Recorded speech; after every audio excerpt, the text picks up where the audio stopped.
Welcome to my studio. I'm Wendy O'Brien. Thanks for dropping by. Today's video is all about creating white porcelain on white paper and a flaky baked texture using shading.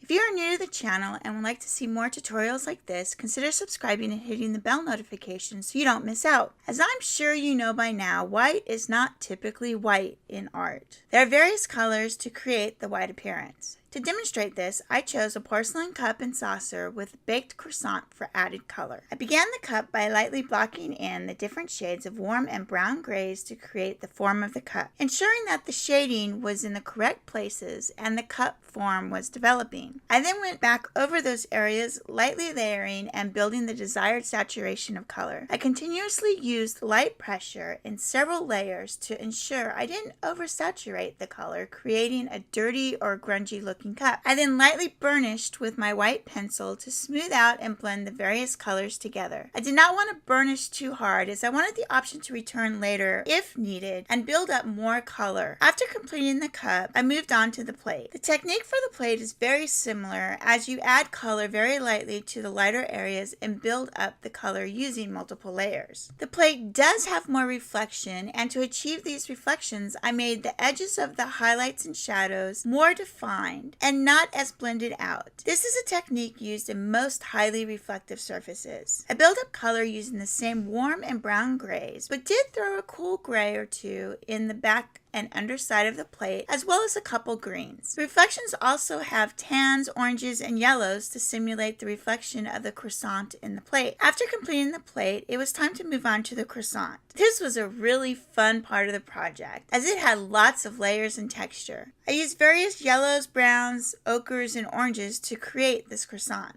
First, by blocking in the base colors in various areas and then building up the layers and colors to create the flaky goodness of the croissant. I kept working back and forth, developing the depth and rolled layers croissants are known for. One of the most important things here is to use a very sharp pencil to create those fine lines. Also, you don't want them to be straight. They're a bit wavy and follow the direction of the roll. All blending was done using only pencils themselves. I did not use odorless mineral spirits for this project. I kept working the various areas, building up the lights and darks, and finally putting in the shadows and a little bit of very dark browns to create the depth needed for the piece to look flaky.